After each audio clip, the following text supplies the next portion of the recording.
여러분 안녕하십니까? 윤석열 대통령이 어제 비상계엄 선포 배경을 밝힌 대국민 특별담화를 통해 민주주의의 핵심인 선거를 관리하는 전산 시스템이 이렇게 엉터리인데 어떻게 국민이 선거 결과를 신뢰할 수 있겠는가라고 개탄하면서 말도 많고 탈도 많은 대한민국 선거관리의 공정성과 중립성 문제, 특히 선거관리 전산 시스템 의혹이 다시 부각되고 있습니다.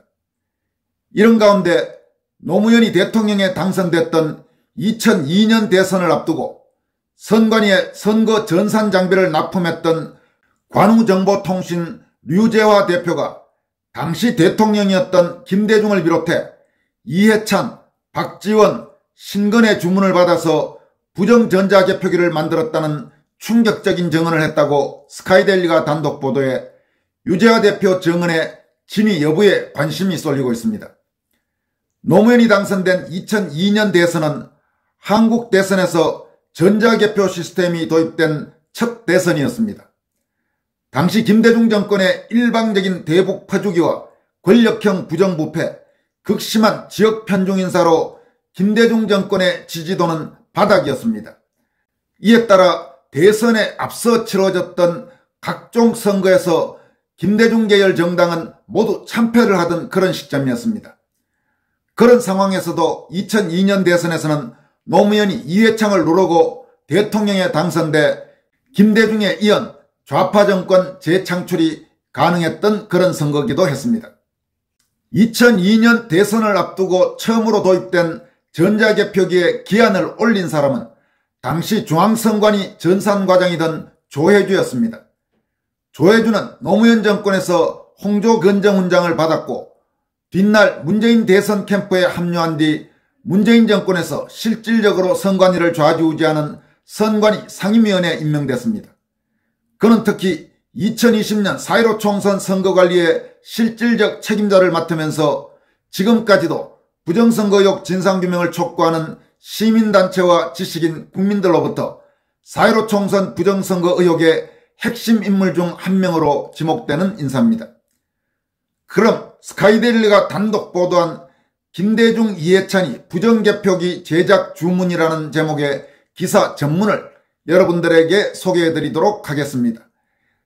만약 스카이데일리가 보도한 이 기사가 정말로 모두 사실이라면 대한민국은 지난 20여 년간 정말 말도 안 되는 일이 벌어졌다고 볼 수도 있을 것입니다.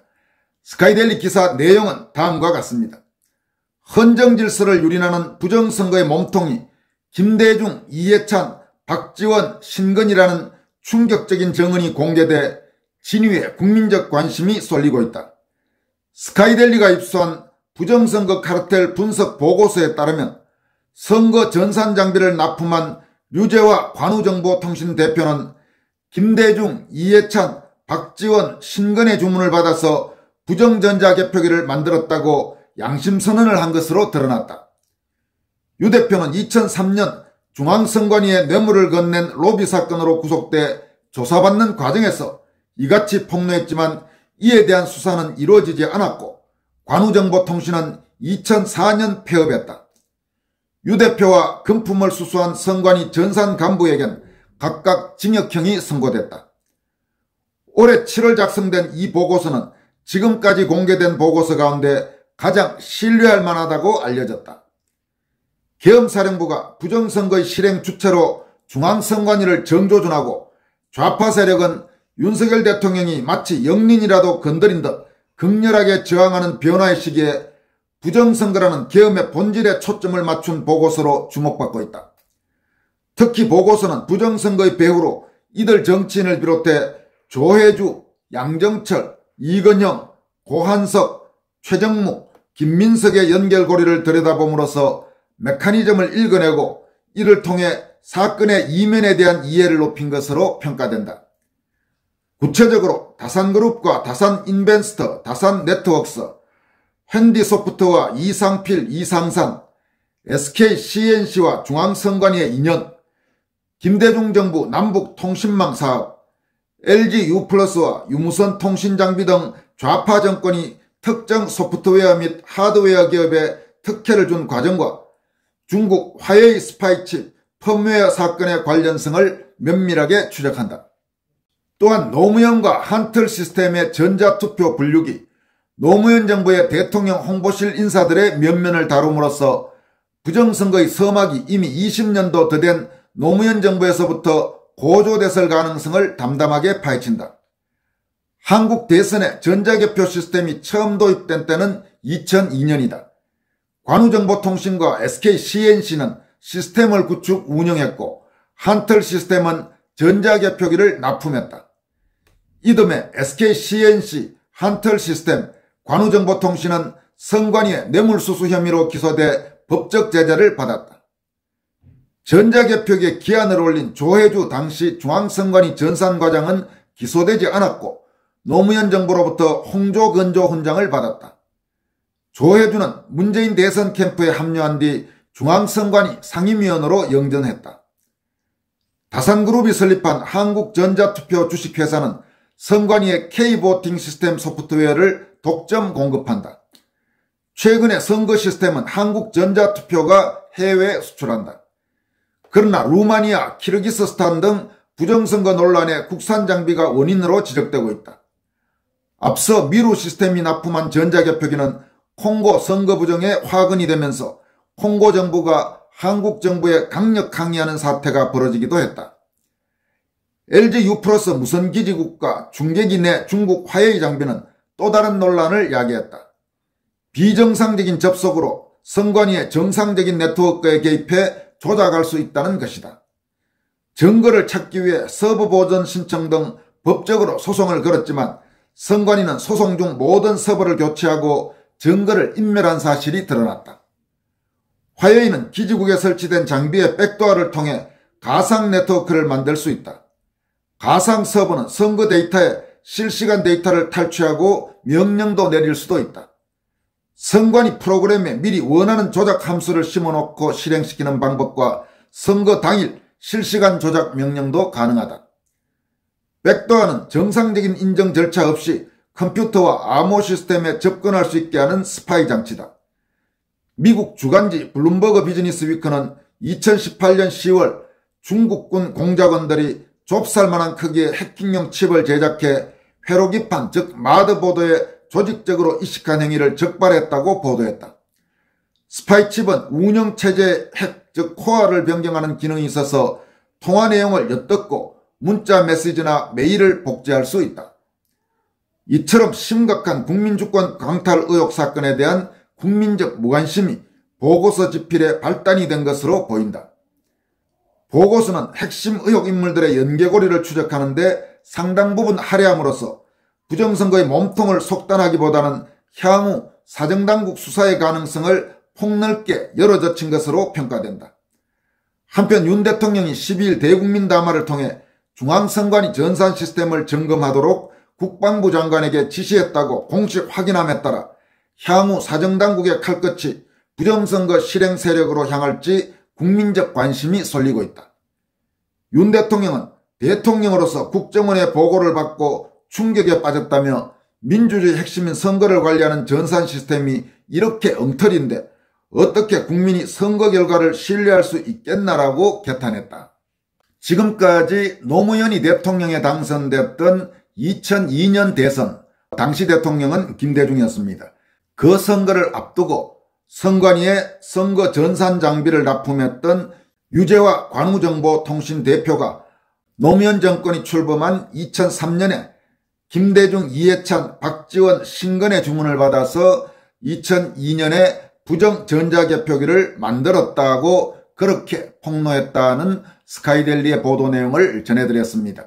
이 기사의 진위는 좀 더 철저한 검증과 조사 또는 상황에 따라서는 수사가 필요한 사안일 겁니다. 하지만 적어도 이번에 윤석열 대통령의 대국민 특별담화를 통해서 한국의 선거, 특히 선거 전산관리에 심각한 문제가 있다는 사실을 이제 많은 국민이 알게 되면서 전산관리 문제에 대한 철저한 조사 혹은 수사가 필요하다는 공감대는 형성됐다고 볼 수 있습니다. 그런 진상규명을 하는 과정에서 스카이데일리가 보도한 유재화 관우정보통신 대표의 20여 년 전 증언, 20여 년 전 양심선언, 20여 년 전 폭로, 이 내용의 진위에 대해서도 철저한 검증이 이루어져야 할 필요가 있을 것입니다. 중앙선관위 선거와 관련된 전산관리 문제에 대해서는 계속해서 지금 의문점이 커지고 있습니다. 김성회 자유일보 논설위원은 자신의 소셜미디어를 통해 공개한 글에서 다음과 같이 밝혔습니다. 12일 윤석열 대통령이 대국민 담화에서 굉장한 충격을 받았다고 시인했던 대목이 있다. 바로 대한민국 선거를 총괄하고 관리하는 민주정치의 핵심인 중앙선관위의 서버를 관리하는 회사가 아주 조그마한 중소기업이었다는 것이다. 그럼 중소기업이라서 무시하는 것이냐고 반문할 수 있을 테지만 그 실상을 보면 더 경악한다. 강신업 변호사가 자신의 유튜브 방송에서 밝힌 바에 의하면 그 중소기업의 지배회사는 이재명 대북 송금에 돈을 대주었던 김성태 쌍방울이라는 것이다. 즉 중앙선관위 서버 관리를 맡은 외주업체는 B2N인데 이 B2N을 지배하는 회사가 김성태 쌍방울 계열사인 디모아라는 것이다. 다시 말해 쌍방울에서 디모아, 디모아에서 B2N, B2N에서 중앙선관위 서버 관리의 구조라는 것이다. 그리고 쌍방울의 오너인 김성태는 북한의 사업권을 따내기 위해 이재명과 결탁했고 그 과정에서 이재명의 평양 방문이 이루어지도록 하기 위해 북한의 뇌물성 자금을 송금한 혐의로 이재명과 함께 재판을 받고 형이 확정되었다. 이런 구조라면 쌍방울을 매개로 한 이재명과 북한 대남 공작, 중앙선관위 서버관리의 연결고리를 누가 의심하지 않을 수 있겠는가. 정말 국민들이 경악하고 경천동지할 만한 일이 아닐 수 없다. 그런데도 중앙선관위 위원장 노태학은 부정선거는 없었다는 말만 되풀이할 뿐 제대로 된 점검을 거부하고 있는 것이다. 그래놓고 윤 대통령의 계엄 선포가 위헌이라는 것이 밝혀졌다며 적반하장이다. 외부 해킹의 허수라고 심지어 서버를 관리하는 외주업체가 이재명의 뇌물성 대북 송금을 대신 제공한 김성태의 쌍방울이 지배하는 업체라니. 그리고 스카이데일리 보도에 따르면 서버와 시스템 구매를 지시한 자는 이해찬과 전 국정원장이었던 신건희였다니. 이 거대한 검은 카르텔을 제대로 규명하지 않고 어찌 대한민국의 선거와 민주정치가 국민으로부터 신뢰를 받을 수 있겠는가. 김성회 논설위원은 경악하고 경천동지할 일이다라는 제목의 위 글에 이어서 모든 국민의 소중한 정보가 북한으로 흘러간다, 이런 제목의 글을 추가로 공개했습니다. 그는 다음과 같이 밝혔습니다. 선관위 서버관리업체인 B2N의 위치는 쌍방울 본사에 있다. 그 쌍방울은 이재명 대북 송금을 북한 쪽에 대납한 업체다. 이재명 평양 방문과 북한의 사업권을 따기 위해 북한 당국에게 뇌물을 바친 업체다. 그렇다면 대한민국 국민의 모든 정보가 담긴 통합선거인 명부가 이재명 북한과 연계된 쌍방울 본사에 있는 것이다. 국민의 소중한 정보가 담긴 통합선거인 명부가 북한으로 유출되었거나 되었을 가능성이 매우 높은 것이다. 이렇게 우려했습니다. 여러분, 지금 이게 간단한 문제가 아닌 것 같습니다.